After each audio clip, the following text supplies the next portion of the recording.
Good evening, everyone, and welcome to what is our second Our Families, Our Voices event, working together for the benefit of our children. I'm Angela Fraser-Wicks, Chair of Trustees of Family Rights Group and founding member of their Parents Panel, one of their expert panels of family members with lived experience of the child welfare and family justice system. I'm a birth mum, which means I lost my eldest two children to adoption back in 2004. Predominantly due to being a victim of domestic violence. I'm also mum to a 10-year-old daughter who's had no local authority involvement whatsoever. And shortly before Christmas in 2020, I was reunited with my eldest son. And I will be your co-host for this evening. Joining me this evening is Hussein Masawi, who is one of our panel members, using his lived experience to advocate for change. Good evening, everyone. Family Rights Group is a charity that works to enable children to live safely and thrive within their family, and to strengthen the family and community networks of those children who cannot live at home. Family Rights Group believes that those with lived experience should be an intrinsic part of everything they do, as well as panels of family members who advise the charity. 50% of their board of trustees are family members with experience of the child welfare and the family justice system. Family Rights Group also work with other organizations to help set up similar structures to enable them to work with and learn from families with lived experience.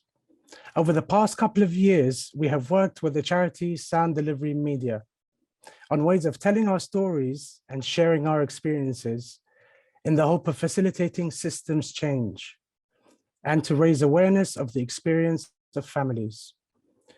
Never has this been so important. These workshops have brought together panel members and staff of Family Rights Group to share experiences and learn different storytelling skills to build the confidence of the group.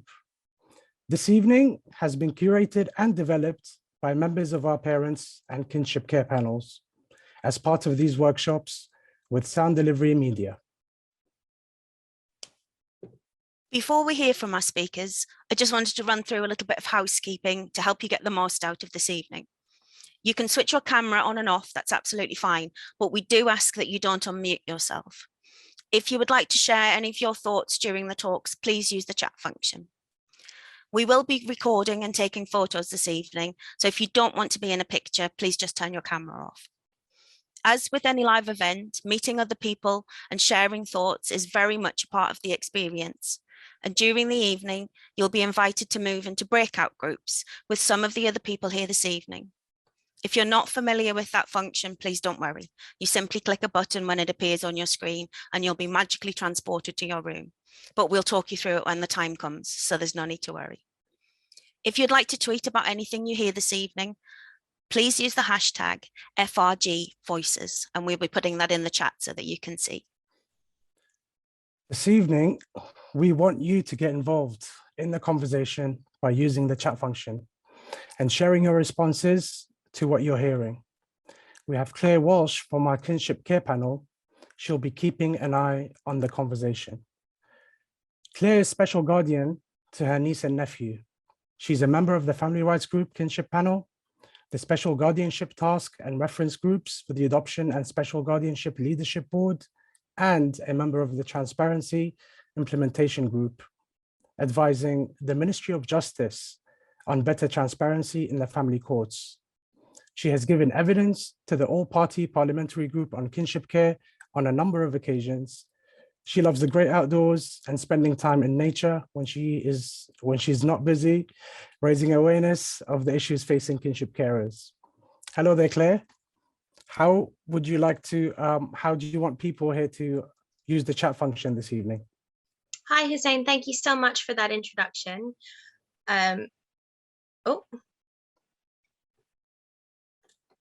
Typically, I have just lost my script. apologize for that. But we're really hoping that people engage with the chat. It's really there for everyone to get to know each other a little better, to share resources regarding the things that they're hearing tonight, and also just to share information about ourselves to make this a more open space. So prepare to be challenged and inspired. And I do just need to warn you that some of the information that you hear might be a little bit upsetting or triggering. Please use the chat function also if you need anyone to support you, and by messaging FRG support. We have limited capacity this evening, so you may be asked to leave your contact details so that a staff member can speak to you later.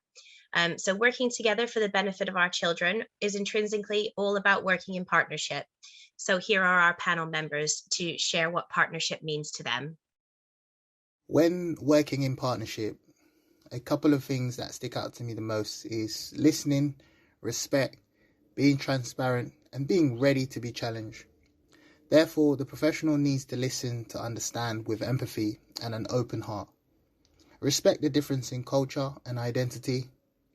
So being transparent, openly clarifying and checking that parents, families and carers have a good understanding of why the professionals might be around, and also what support may be available to them, is really important when working in partnership. Partnership means to me, as parents working with children's services, I believe that parents need to take ownership of their part in the situation and be open, honest and willing to work towards solutions for the benefit of the child and family. I believe that children's services need to be more supportive, empathetic, and transparent with the family as a whole, treating each case as an individual case, since that's what we are, individuals. Solutions for one family may not suit the next. To me, partnership is working together towards a common goal or a common interest in a trusting relationship, acting in good faith. Good partnership achieves more than the sum of the parts. What always strikes me is how members of the family rights group panels never ask what they can get from the panels, but focus on what that they can give to prevent other families experiencing the pain that so many of us have gone through, and to improve the lives of other children and their families. Learning to tell our stories safely and supporting one another along the way. We came together as strangers with similar experiences, became friends, and we now feel like family. I've spent the last 15 years sharing my story in order to try to challenge presumptions about families involved with the child welfare system and to raise awareness about what needs to change. I know more than most how difficult it is to lay yourself bare and to talk about issues that have been extremely traumatizing. But our voices need to be heard. And thanks to the selflessness of our speakers and many panel members in the audience tonight, they are starting to be. I'm delighted to introduce our first speaker, my co-host Hussein. Hussein is a father of a 15-year-old daughter who lives with her mother, but he looks forward to seeing her on holidays, and a 5-year-old son who lives with him. Hussein loves poetry, music, and the arts, and is getting more into visual and tech projects and enjoys spending time with his kids and home life. Hussein's first encounter with children's services was when he approached them for help and support as a victim of domestic abuse. Sadly, he wasn't seen as a victim, but was instead labelled the perpetrator. I myself also asked for help as a victim of domestic abuse, but instead I was labelled as failing to protect my children. Neither of us were seen or heard for who we are. And now here, Hussein shares his experiences of tackling the child welfare system and how he now works to advocate on behalf of others. Thank you, Angela. I became involved, excuse me, I became involved with Family Rights Group last year when I took part in the Children's Social Care Review, and was then invited to become a parents panel member, which I gladly accepted in the hopes that my contributions could help start some discussions which I felt were important. As a survivor of domestic violence, caring for my young child, as well as trying to stay on top of my own health difficulties and living with MS, I found that my local authority's Children's Services Department completely failed in helping me safeguard my very young son from the abuse we were living in. In fact, they enabled the perpetrator of abuse and re-victimized the victims due to stereotyping and prejudices. It was hard enough for me as a male to reach out for help from authorities and for assistance, basically, to protect my young child from the domestic abuse. So the fact that I wasn't heard, I wasn't believed, I wasn't supported, nor was I even signposted to support. It made me lose all faith in the system that was set up to protect children, yet so shockingly failed in my son's case. And it was the institutional bias I faced that led to this failure. And despite the several letters of apology and offer of compensation by my local authority, I felt it was necessary to make my case heard so that lessons can really be learned. And other families, and in particular male victims of domestic violence and their children, aren't facing or don't face the same failures that we faced. It was Family Rights Group that allowed me the opportunity, provided me with a safe space and a platform where I could share my experience and offer my input and contributions on how things can be done better. It was through the parents' panels, excuse me, where we all share and learn from one another. Family Rights Group have successfully nurtured an environment of constructive criticism and solution-based dialogue, where we are frank but realistic about the challenges, whilst at the same time appreciating the hard work and important work already being done by local authorities across the country. It's this sort of partnership that Family Rights Group, Family Rights Group helps facilitate, where the lived experience voices are not muted, rather they're listened to intently, and where an environment of learning and humility is conducive to focusing on what matters for children and how best to support them in the families. It's this sort of partnership that we hope to see more with children's services. And two of the core ingredients for a successful partnership, in my view, are empathy and compassion, but it goes both ways. So whilst we as parents and carers expect empathy and compassion because we are more than just cases, we ought to also remember that social workers themselves are overworked, under-resourced, with ever-growing caseloads. So let's try to be kinder to one another.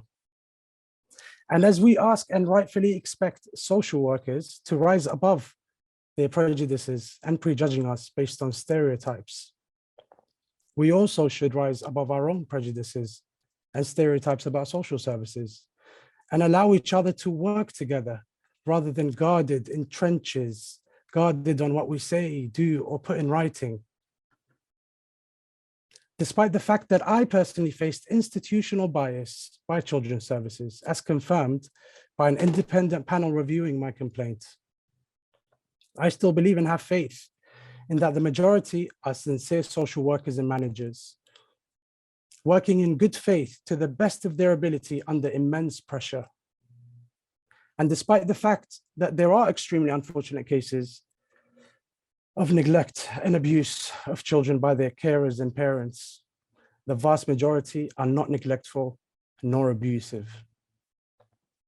We, the parents, carers, as well as the social work sector, the social care sector, are all trying to make the most out of a very difficult situation.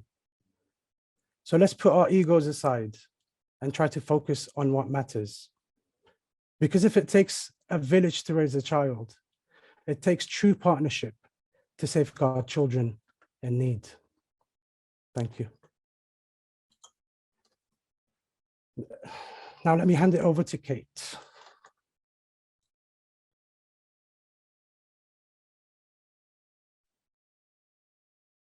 My name is Kate. I'm a mother of 5 children, 4 whom have special educational needs. One of my children is accommodated under a Section 20, which is a voluntary arrangement between the parent and local authority.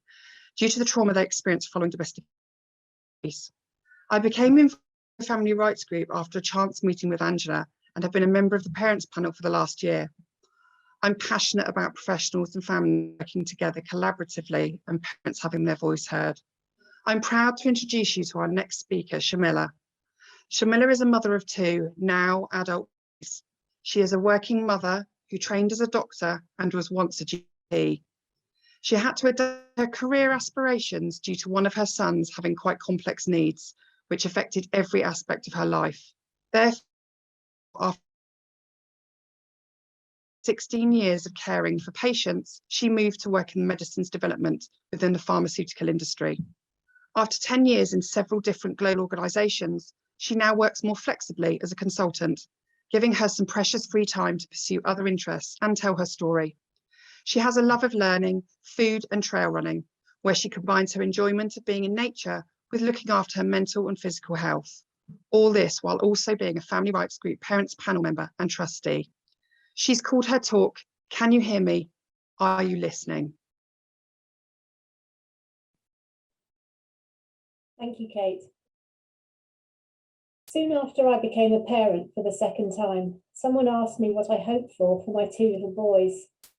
I thought carefully about whether it was to see them become happy, successful, or just good human beings, and then rejected all of these because those outcomes were so difficult to define. In the end, I landed on my hope being to see each of them fulfill their potential. My youngest son was what some would term a wild child. Toddlerdom brought social challenges which we now understand were triggers for sensory overload and what we observed to be intense and frequent meltdowns. He became unreachable in a kind of mega tantrum. His condition seemed a mystery to even well-trained educationalists. No one thought of autism and sensory overload. He had a diagnosis of ADHD, but that wasn't the full extent of his complex neurodiversity. We didn't understand the full picture until he was 17 and halfway down a road into the criminal justice system, having been excluded multiple times from various schools and then having become disengaged with education entirely. After years of struggling in mainstream schools and being a big extrovert character full of bravado, it seemed John could not help but get into trouble. He just didn't seem to understand the notion that fitting in and conforming, following the rules and being bland was the way to stay under the radar and survive. Then came the draw of making easy money. Having no secondary school place, despite having known special educational needs, he started to get drawn into a bad crowd. They promised him money and riches for moving stuff around. He made a disclosure to an out-of-hours professional at age 13 that he was being made to do this, and if he didn't, he would be beaten up. Yet no safeguarding steps were taken, and I didn't even find out what he was involved in until 2 years later. So a boy who had known only rejection and didactic instruction from school made a choice to make easy money with a new tribe. He hadn't belonged in school, nor in the world so far. Why not follow people who he identified with and who promised him riches and power? They spotted talent, and he quickly got promoted. With his increasing kudos in the local criminal community, he grew more difficult to manage at home. He distanced himself from the family. He felt he could do what he liked. He intimidated us if we challenged him. I felt abused and confused. Should we nurture him or throw him out once he turned 16? I held his vulnerabilities in mind. I tried to remember that he had been a sweet little boy, full of excitement for dressing up and being with friends. He was a charismatic extrovert and a natural playground leader. The teenager in front of me was not someone I recognized, but I had to accept as my own and still a child. However difficult and intimidating he was, I had to keep in mind he was still very emotionally immature. In my eyes, he deserved a chance. By age 17, John was out of control. Multiple agencies were involved, but there was no pathway for a child who had been drawn into being criminally exploited. It was chilling to think that no one could find a way of stopping a teenager in his tracks, and that the unwritten strategy that was being followed was to wait until he turned 18 so he would have had to be dealt with by the police and criminal justice system. For many years, it was like I was shouting for help, and many people from different agencies could see my lips moving, but no one actually stepped in and came up with a coherent plan. Firefighting skills, by contrast, were well honed. Plans for a definitive intervention were suggested, then quickly reneged upon. Risk was not assessed by people with the right level of expertise for such a complex child. I was blamed, challenged at every step. Every misstep of my judgment came back to me like a slap in the face when I read the reports which always detailed them. No parent makes optimal decisions all the time. 2 years on, and the storm has passed. John is a sociable, well-mannered 19-year-old trying to work life out. He has no qualifications, no desire to enter formal education, and no desire to train or get a job at the moment. He won't engage with any help proposed to him by a myriad of well-meaning agencies. They have lost his trust. He cannot allow himself to be helped. I am quietly confident he will be okay in the long run. He is intelligent, polite, socially competent, at least on the surface, and he achieved a successful milestone of learning to drive last year pretty much by himself. He was never a bad child. It was never primarily a behavioural or parenting problem. The challenges of those formative years can be explained by John being wired differently and us not having the keys to unlock the best version of him. It will take years for John and us to recover from the trauma of his childhood and the secondary trauma of feeling so far from any real help for so long. I still hope to see John realise his potential, and it will be all the more poignant knowing what he has had to go through to achieve something. I have learned to appreciate every day that he remains on a healthier path and see every tiny positive as a step in the right direction. Partnership working to me means having empathy for what I am trying to achieve as a parent and helping me maintain my ambitions for my child, especially when there is a strong headwind which I'm having to battle against. Look beyond the obvious and ask questions. Is everything as it seems, or is there a crucial piece, a diagnosis perhaps, missing? Take the long view of the child in the context of his family. Could what you are seeing result from a failure to get a grip on the situation earlier?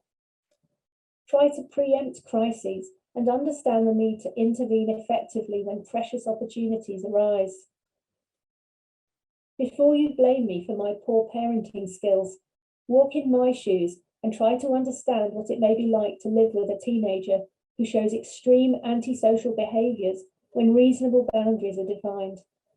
It feels like living with an abuser, but the dynamic of the parent-child relationship makes the parent-victim powerless.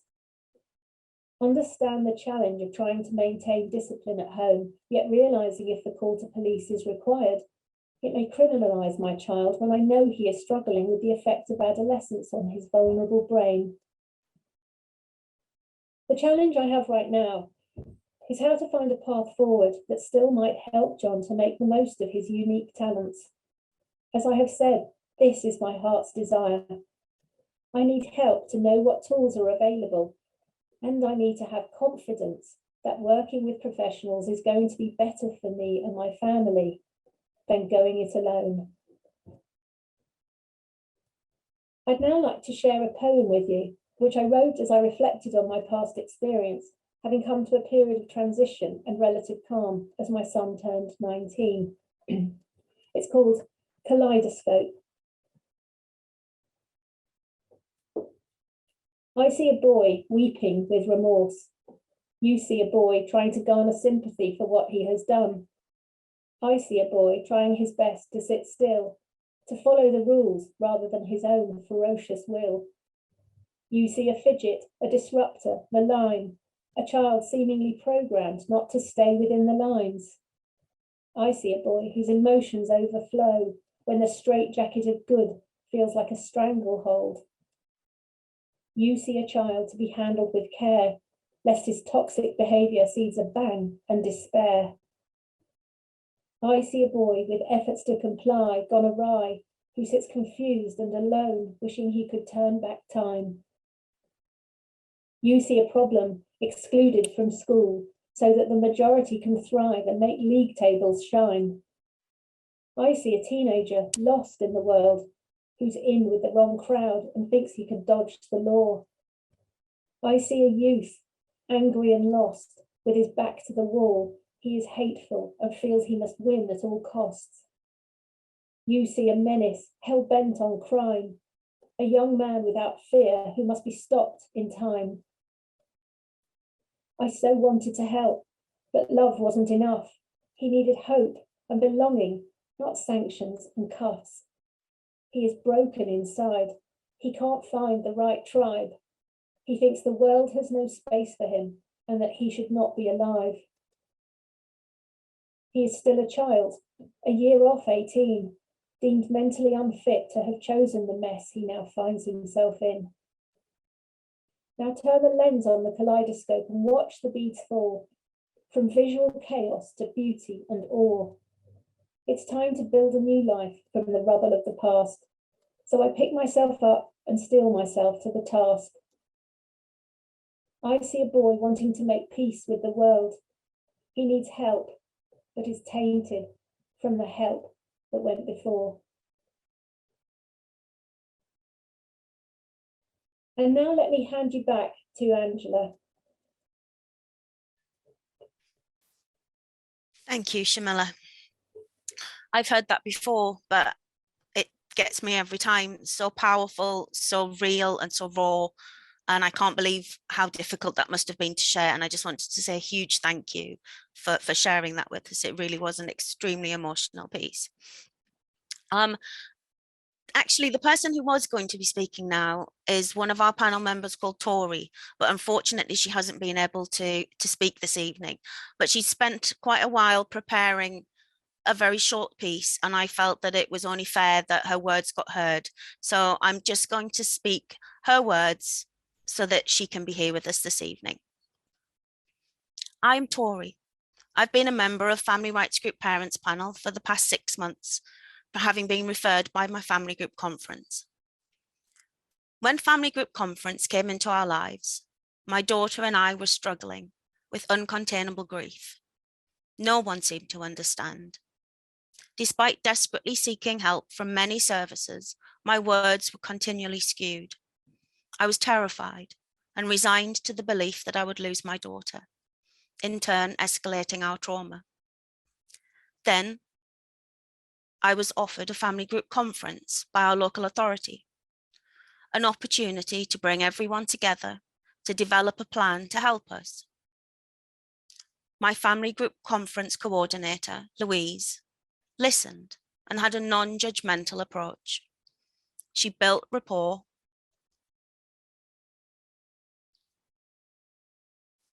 which gained my trust. I was given all the information I needed to make my own decisions. She enabled bonds between members of my family and my daughter to continue, but respected that I needed time for those relationships to heal. My daughter and I were able to move forwards together with the support of those around us. I now deliver training for family group conference coordinators. I hope I did your words justice, Tori, because she said for them, family group conferences set the bar for the meaning of partnership, and that's quite a statement.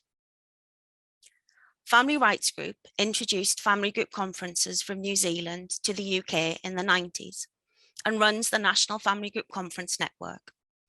One of the innovations in recent years, drawing upon the family group conference model, is Lifelong Links. We will now share with you a short animated film explaining a little more about how Lifelong Links works. Today, there are more than 100,000 children and young people in the UK care system. For many, this means moving away from their schools, their communities, their relatives and friends, leading to feelings of isolation. At Family Rights Group, we're trying to change this. Through our Lifelong Links programme, we're working with local authorities to help children and young people in care find or rebuild relationships with relatives and other significant individuals in their lives.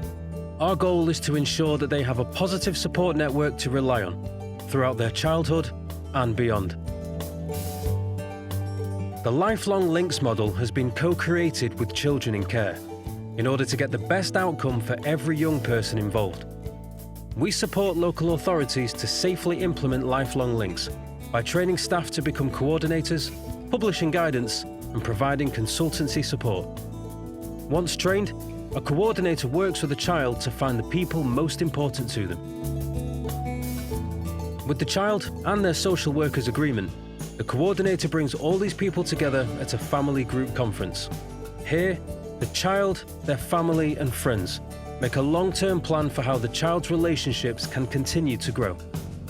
Since 2017, more than 1,000 children and young people have participated in Lifelong Links, and we're seeing real impact. Local authorities report that it's resulting in the young people increasing their support networks significantly. The University of Oxford has found that almost 3/4 of children are still in the same foster care or children's home a year later, compared to 41% of those who haven't accessed Lifelong Links. And almost 80% of the children and young people taking part feel an improved sense of identity after finding out more about their family roots. The benefits of Lifelong Links to children and young people are not something that you can put a price on. However, an analysis of the programme did show it has a cost benefit. Our aim is that every child in care is offered Lifelong Links. Help make a difference to young people's lives by finding out how you can introduce Lifelong Links in your area.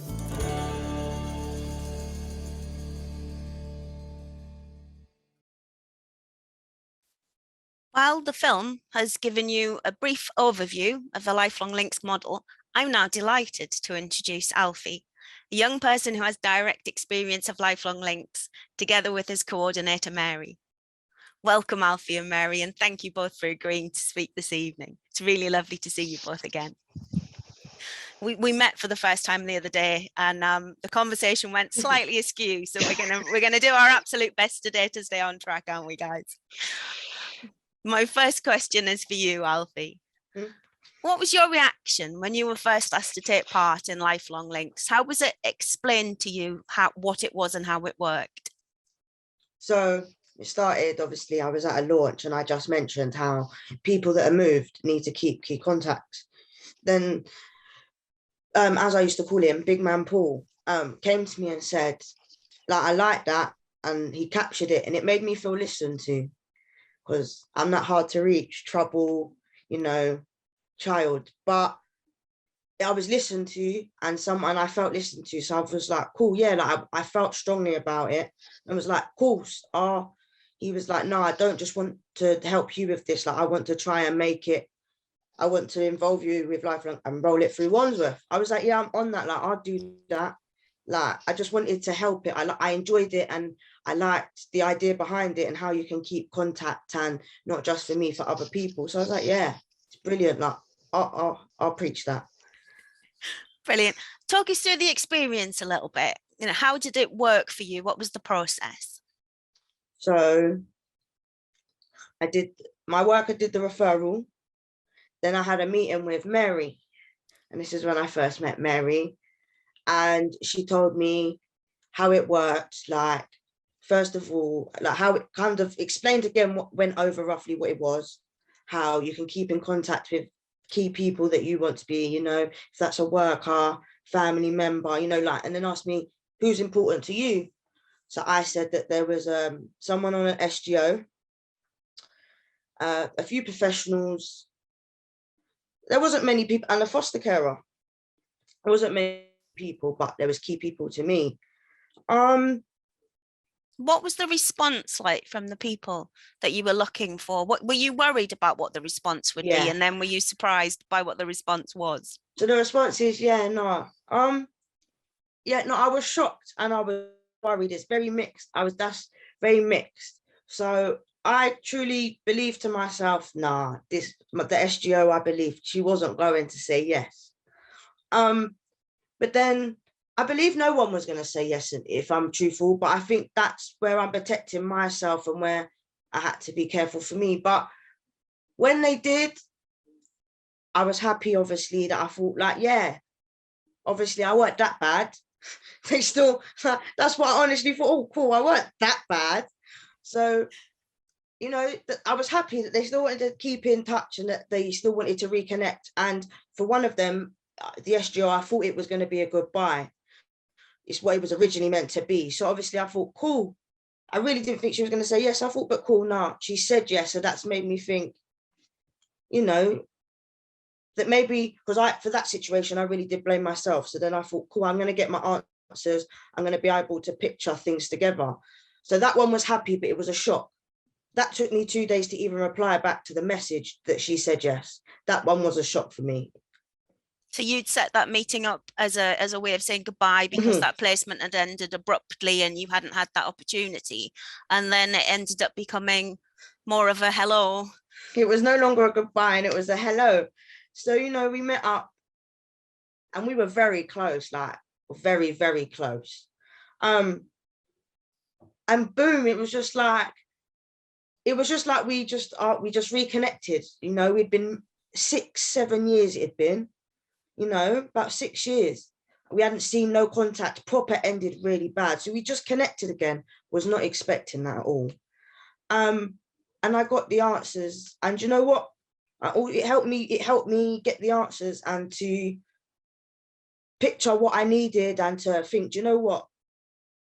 It wasn't me. You know, like that one, I proper thought like, them 7 years had been torture. I had tortured myself. Every day I'd thought about that for 7 years.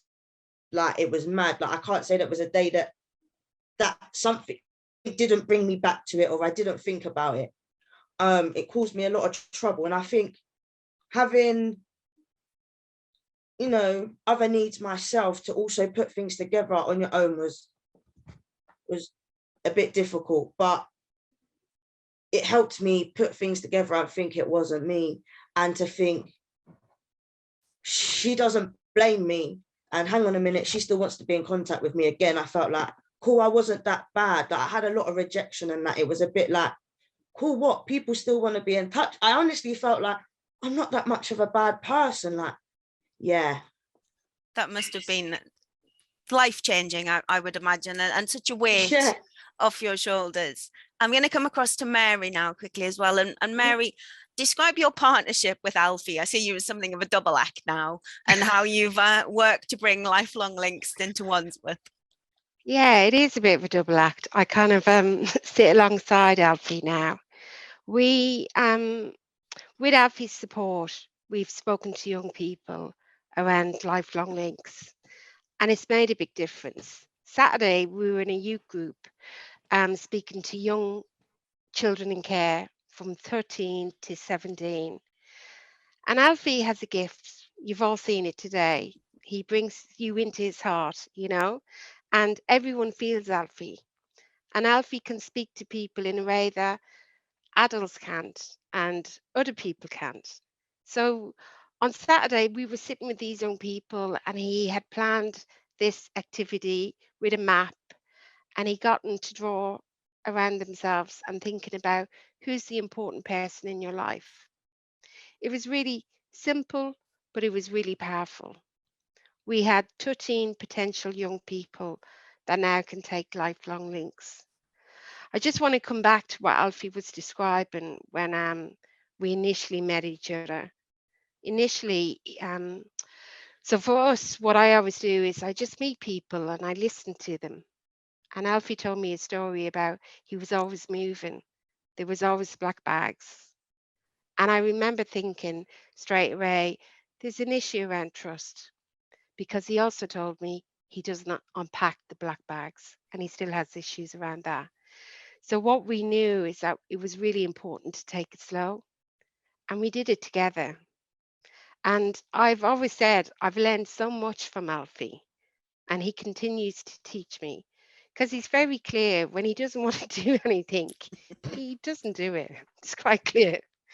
But when he wants to do it, it's 100%. And I just want to say, everyone here today, it's been really powerful listening to everyone's stories.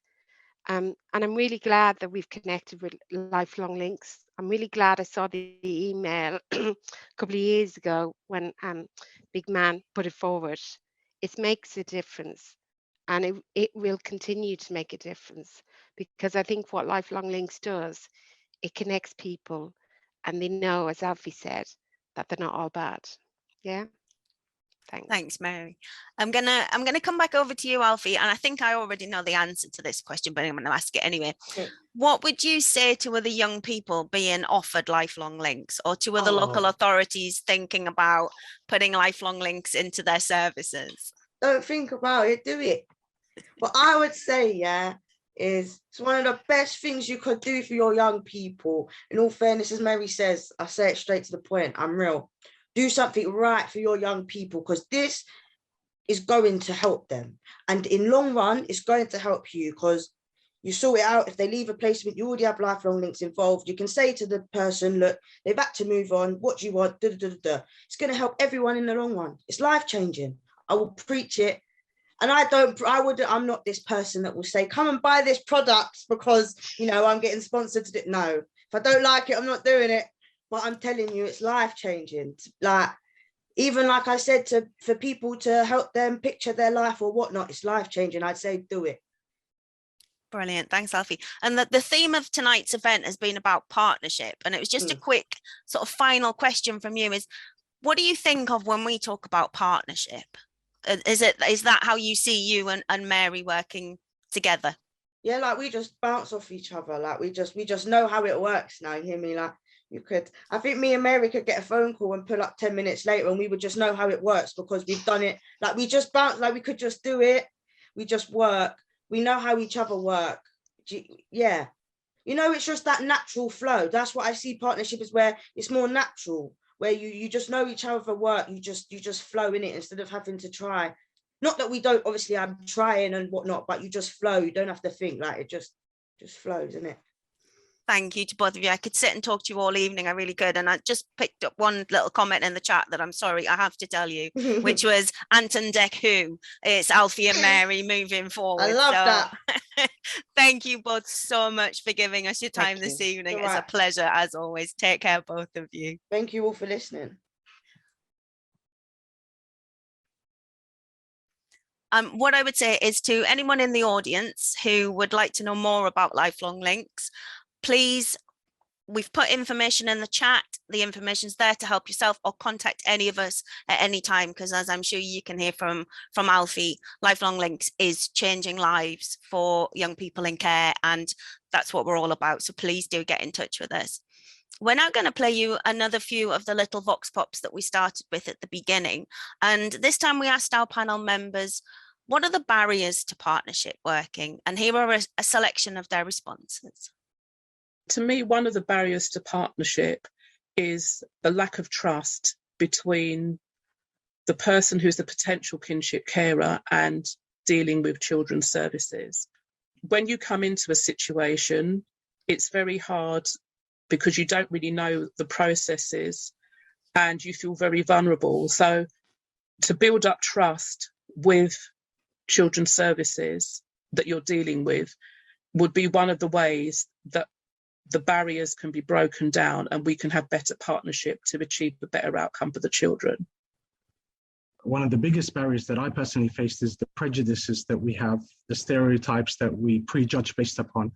I found that one of the biggest barriers in getting the best outcome for my child. So if we can rise above our stereotypes or the prejudices that we have, I think we could go a long way in safeguarding our children. The barriers to partnership are preconceived ideas of situations and addressing issues and needs of families with panic and not thought.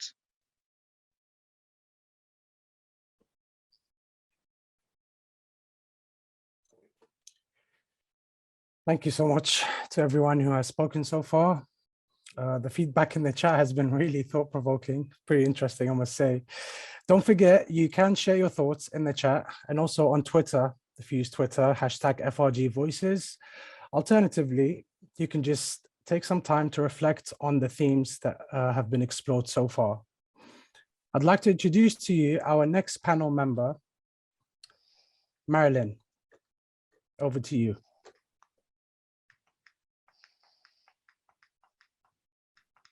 Hello, my name is Marilyn, and I have been a kinship carer with a special guardianship order for my granddaughter, who is now 12, who is very happy with us, and it's her home with us.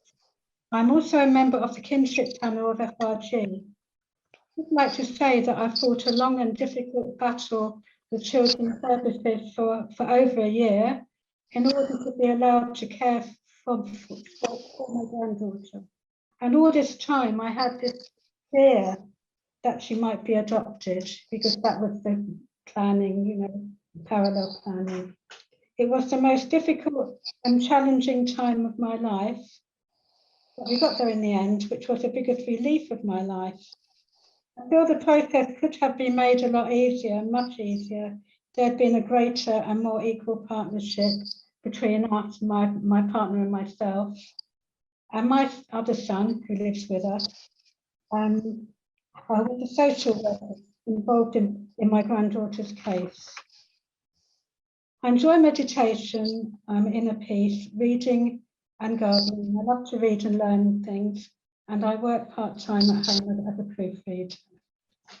I want to introduce you to fellow kinship carer Sinead. For the last 2 years, Sinead has been a kinship carer for her niece, and also has a daughter who is 10 years old. She is passionate about advocating for kinship. This is work which has become a full-time project. She is happiest most when she is spending time with her two girls. Her favourite place in the world she has enjoyed visiting is Jamaica. That's because of family links, and it's a beautiful country. She feels herself and is at ease most when she is outside.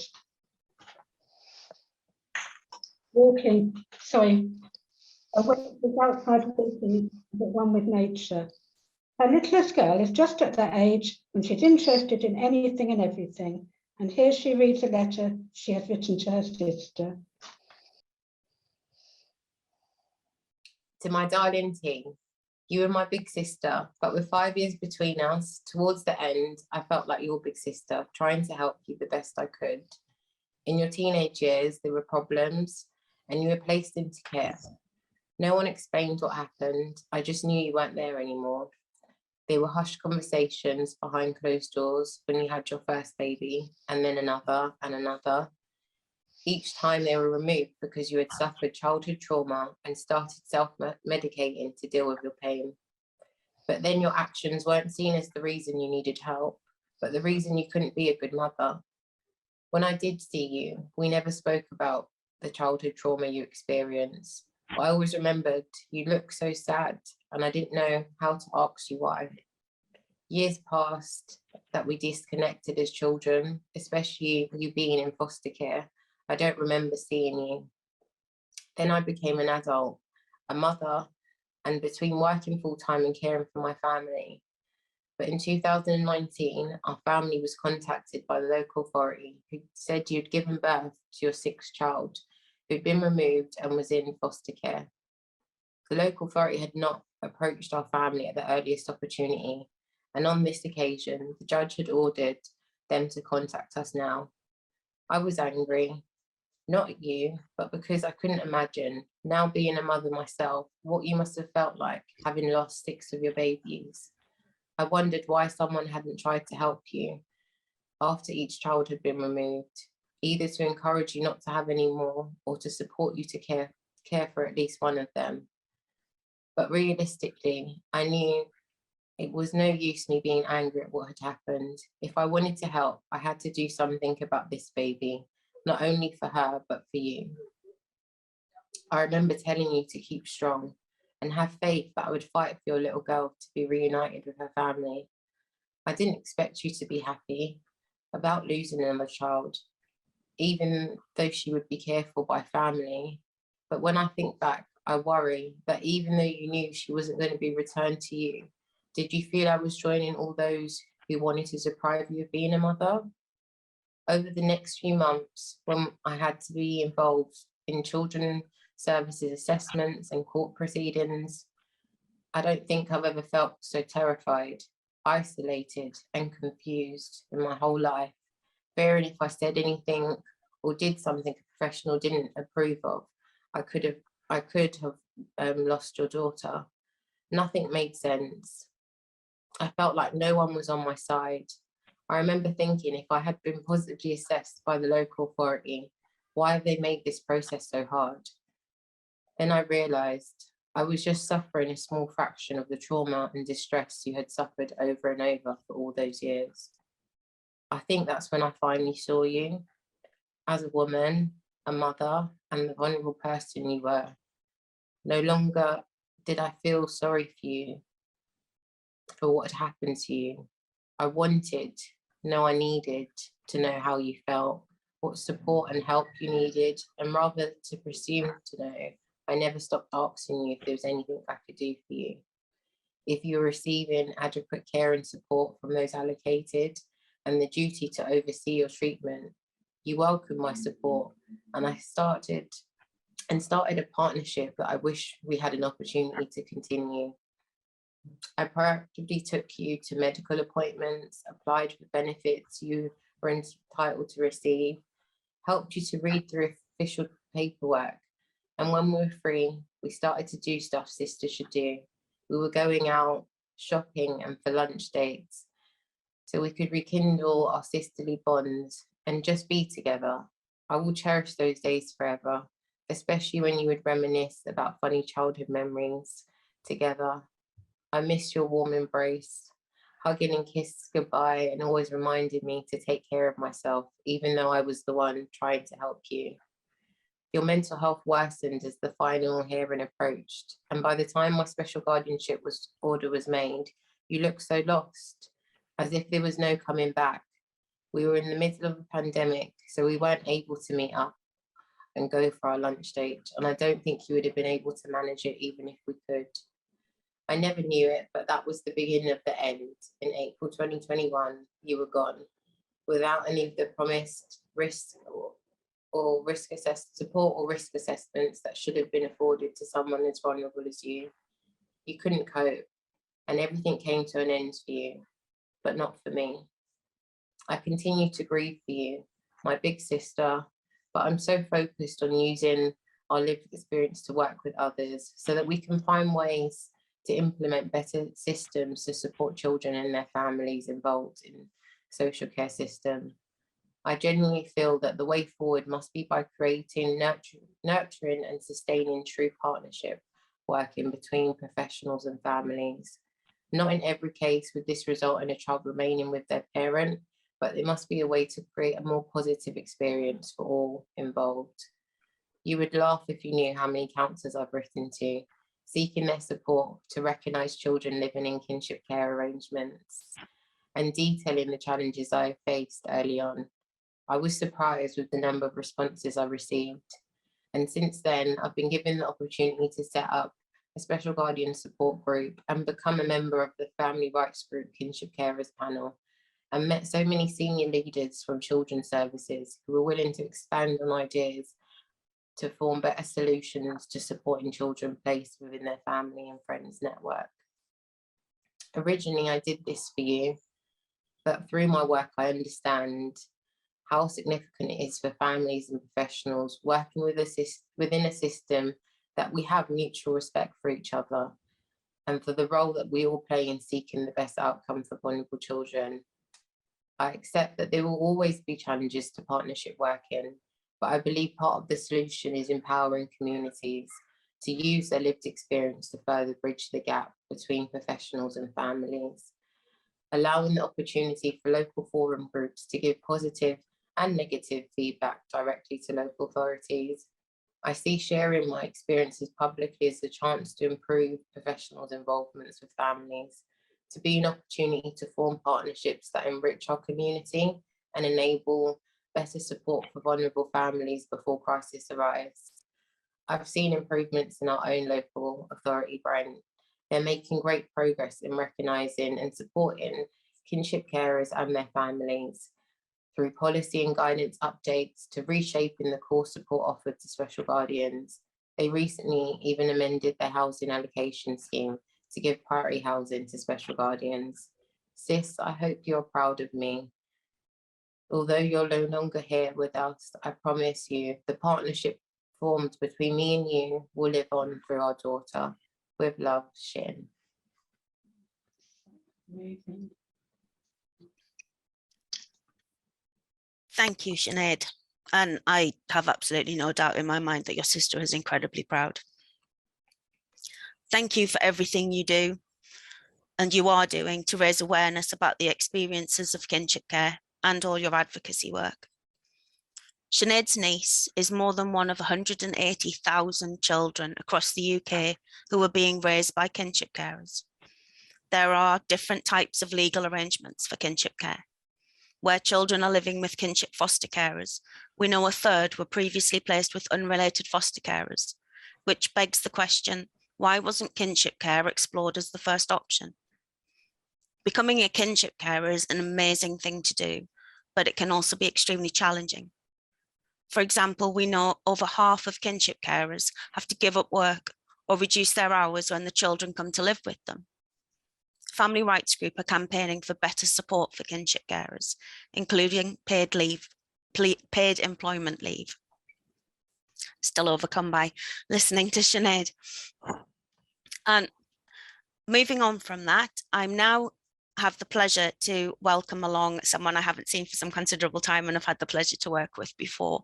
I'd welcome Gail Faulkner. Gail has been a social worker for over 30 years. She was part of the leadership team which worked in Leeds to become an outstanding children's services by being committed to relational or restorative practice. Gail now works as part of Leeds' Family Valued programme to work alongside local authorities to develop restorative approaches. Hi, Gail. It's lovely to see you. Hi, Angela. It's lovely to see you, even if it's through a computer. We'll get that cup of tea together again soon. We will. So, what are your reflections on what you've heard so far? Oh, well, it's so moving and so you know, it makes me feel so humble, and so, you know, for people to share their stories, their lives. And, you know, as a social worker, it is just, you know, sometimes I feel a bit defensive, but I'm not going to be defensive because, you know, I want to say there's loads of good social workers, etc. But I know, you know, people like Hussein have so generously acknowledged that. But, you know, absolutely so moving. And if ever I needed, like anybody ever needs, a reminder to, you know, work, you know, this is about partnership. And, you know, you only get to keep children in their families if you work with the family and tenacious in that work. You know, I have a lovely colleague who has a phrase of kitchen sink approach. I don't think it's academic study, but it's, you know, you throw everything and the kitchen sink to help people to keep families together. That's what partnership is for me. And, you know, some of the accounts that we've heard tonight have shown that wasn't as good as it could be. We keep needing to strive for that. So what have your experiences of partnership been, and have you seen this changing across the years as you've worked? Well, I mean, because I've been around so long, I can remember people will be like, wow, can't believe that. But I can remember the Children Act coming in and people being really excited about the partnership that talked about and required. And for a few years, that was absolutely front and centre. of people trying to develop that and not go to court, and the idea of the lesser order, that was a really driving move. But somehow some of it got a little bit lost. There were some really good things, you know. I worked in Sure Start for years, and that was absolutely wonderful in partnership with parents and families devising services and everything. It was just great. But it has got a bit lost, although, you know, as you know, in Leeds, since, you know, for a decade, we have been, you know, we've had some superb leaders who have tried to establish a culture of true partnership, giving up a bit of power, trying to always do the little things, treat each other with respect, so that social workers then treat others with respect, from little things.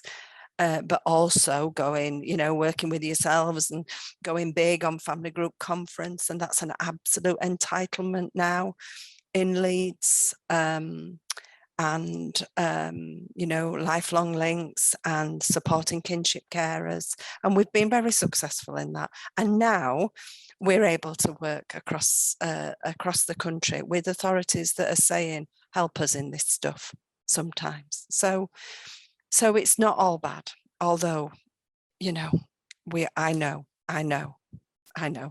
What do you think the barriers are to working in partnership? Because you say you've got it, you've come at it from the right angle in Leeds and getting out there and sort of spreading the word. What are you finding the barriers are? Well, I think it's interesting listening to your panel members. They said things about prejudice, and you need trust and preconceptions, and they were the things, and they are barriers if they exist. But I suppose I were thinking about it from a social worker, and I were thinking we have become a profession that where there's a lot of focus on risk. There's been a lot said about, you know, there's the national context where sometimes it's said, you get phrases like disguised compliance, as if all parents are trying to, you know, sort of pull the wool over your eyes or whatever. And I think those things are quite dominant. There can be in the profession. There's also a lot of forms and a lot of processes. I'm not saying we don't need forms and processes. People who I've managed, if they were listening, they'd be like, oh yeah, you know, she wants her form, but maybe too much. And that's something we need to do. Focus on the practice, focus on the people. Everything else will follow, everything else. So, you know, people have talked tonight about caseloads. Again, Hussein, I'm looking at that. But, you know, what we all know is, you know, what is a caseload? It's children and families you're working with. And if you work in partnership, it's much more effective. You know, fancy that. Work in partnership, it's effective. Children are safe. They can stay where they're loved. That's the most important thing. Staying where they are loved and looked after. Your caseload will reduce. That's what happened in Leeds. Partnership is effective. I've gone off the barriers question. I'm sorry. No, actually, I had been going to come to ask you one final question, which would be, what would you like the professionals listening to take away from tonight or put into action from this evening? And I think you've touched on that. But is there one thing you really want people to think about listening to this? There's not one thing, there's loads. But what I would say, if there's one thing to leave, is people might look up and around their organisation and think, I can't do this. We're not doing this well. And what I would say, start where you are. Be the change that you want to see. Start in your little way. Take your lanyard off when you go down a path. Knock on the door. And I know people do that. I know, you know, but those small things, to be respectful, build trust and the humanity that's in our profession and in partnership. Thank you. The point about the lanyard, taking the lanyard off, you taught me that years ago, and it's stuck with me, because it's It's not Partnership okay. is about, no, it's about respect and leveling that playing field. And I could sit and talk to you all night. It's been absolutely wonderful to see you again. And I hope that we do get to see one another in person really soon. So do I. So do I. Thank you Lovely very talking much, to you, Angela. Gail. Thanks. And I'm now going to hand back over to Hussein. Thank you, Angela, and thank you to Gail for the lovely insights. It is refreshing hearing that sort of stuff coming from, you know, people in the sector, especially yourself with all those years of experience. So thank you for that. Let me bring in Claire from our kinship care panel to reflect on the chat, please. Claire.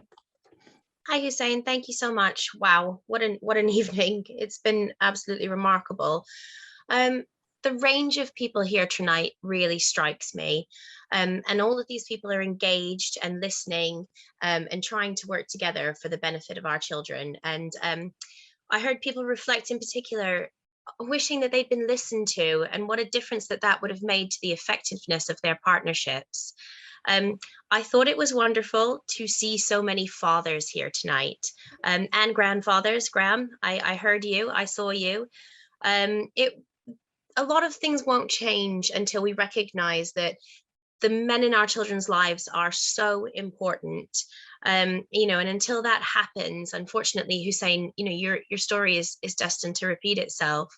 But in addition, it's also necessary to prevent the presumption that women will be the main carers in children's lives. And then that will help to prevent the cycle of poverty for women who take on this experience. I looked down the list of attendees and I think that they have now gone, but someone had just written their name as a mum, you know, just 4 little letters. And I know behind those letters, there are many lives with important stories and probably real pain and trauma.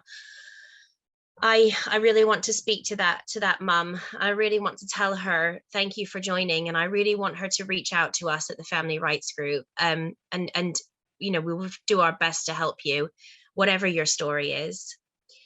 I think what I most enjoyed about the chat this evening is the support that everyone has been offering, just the overwhelming positivity and kindness. And partnership is so often about recognizing that the people you're in partnership with need kindness, and that really has to work from both sides. And in our breakout group, there was quite a lot of anger. And Gail, you know, I really appreciated that you said just then that your instinct was to defend yourself, you know, defend your staff and really talk about how wonderful they are and how, you know, difficult their jobs are. But you said you had to talk yourself down from that. And I think that that's important for us all to do. When we feel that anger, when we feel that frustration, if we all just take a moment to reflect on all of the people involved in the partnership, imagine what they're feeling, imagine what they're trying to deal with, and offer a bit of kindness.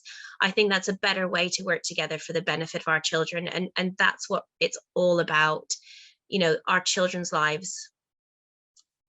What were your thoughts, Hussein? Well, I mean, I couldn't agree with you more, to be honest. One thing that I really enjoyed about today is the fact that, you know, I don't often, for me as a father, having gone through the system, having dealt with the system, I don't usually get the opportunity to sit and discuss this openly with members of the sector, with social workers.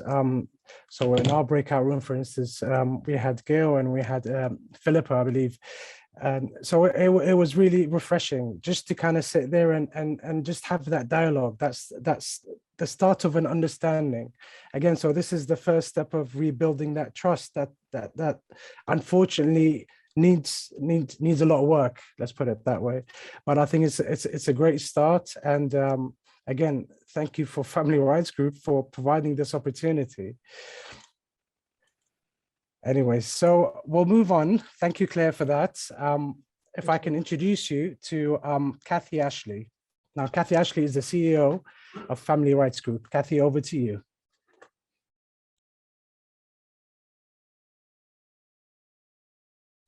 You're on mute. There we go. So firstly, A huge thank you to everyone who has spoken, to Alfie, to Angela. We've had mothers, fathers, kinship carers and practitioners involved with Family Rights Group.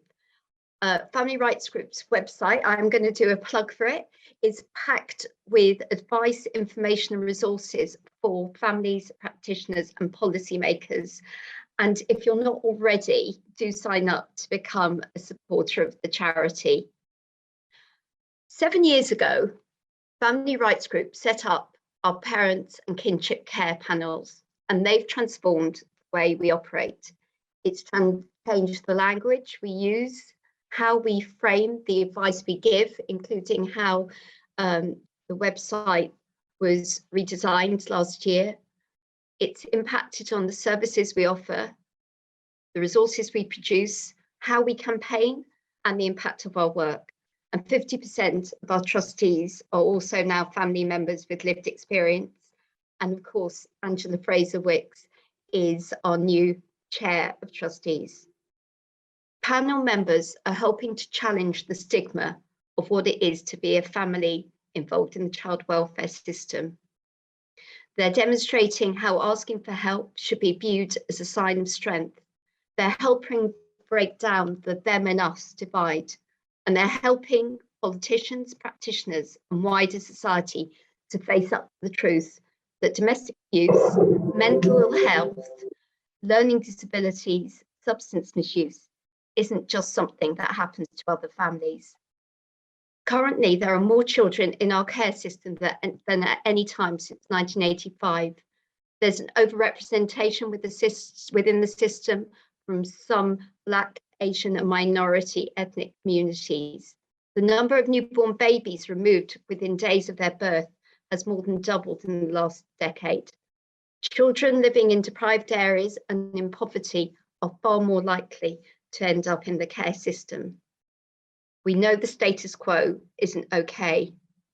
New Zealand, where family group conferences are the means of decision making, has significantly fewer children in care proportionally compared to England. And of those in care, 62% are raised by kinship carers compared to only 15% in England. There is so much we can do better, and whether at an individual level or a systems level, families, and that includes children, need to be central to shaping decisions that affect their lives. So we really hope that as you reflect on this evening, and I've no doubt you all will be reflecting, you'll be considering what ways you and the organisations you're involved with could be doing to enable more families to shape services, policies and procedures. What step will you be taking? And Family Rights Group would be more than willing to help you on that path.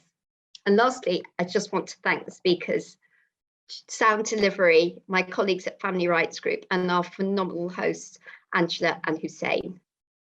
Thank you. Thank you, Kathy. And that brings us to the end of our events.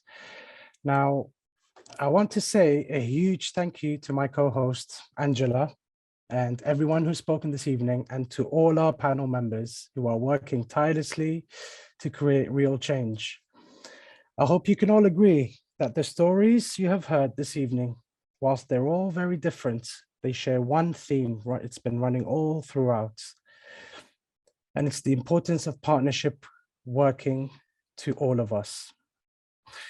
Thank you to everyone who's spoken this evening. And if you'd like to find out more about the work of Family Rights Group, how to get involved with us or how to become a supporter, then please visit our website. Hopefully we have demonstrated this evening the importance of listening to those with lived experience. Thank you, Hussein, and an enormous thank you to you. For someone who's not, this is the first time hosting, and you've done an absolutely phenomenal job. So thank you. And thank you to all the speakers this evening for giving up their time. It really is amazing what you've all pulled together, because we at Family Rights Group believe that those with lived experience should be part of system design and implementation across the child welfare and family justice system. And we believe that they're an asset and a resource and deserve to be properly appreciated and supported. And hopefully you agree. And as we've said throughout the evening, if you're interested in finding out about how you could set up family panels, please do get in touch. A reminder, if you do have Twitter, please post sharing your thoughts about tonight. Share hashtag FRG Voices. We really want you to take what you've heard from tonight and reflect on how change is possible. I want to thank our funders, Lankelly Chase Foundation. Thank you to the team at Family Rights Group, including Angerd, Beverly, Jordan, Yasmin, and a huge thank you to our behind the scenes team, SoundDelivery Media, not for this evening's work, but their ongoing work in supporting us to tell our stories. So thank you, Jude, Helena, and Jentin. And finally, thank you, all of you, for joining us this evening. We're going to end with one poem, a beautiful poem, if I may say, from Kate, reminding us why we're all here. For the benefit of our children. Her poem is called The Picture. Thank you. My son is a person, not a name on a form. He's blonde and he's funny, his jokes sometimes worn. He laughs and he cries, he hugs, plays and smiles. He has feelings, emotions, even his own style. When you talk of our children, remember their faces. They're real living people, not outcomes or cases. He's not a circumstance, a situation, an adverse child experience. He's not a lack, a CLA or service user, but a child who knows indifference. Assessments and evaluations, box ticking and scores, reviews, recommendations, Section 47s, and so much more. These don't tell you who you're looking at. They don't tell you how they feel. They only give you a glimpse inside the statutory service wheel. If you really care, look at a pic, really look and see that child you're looking at is real. They're just like you and me.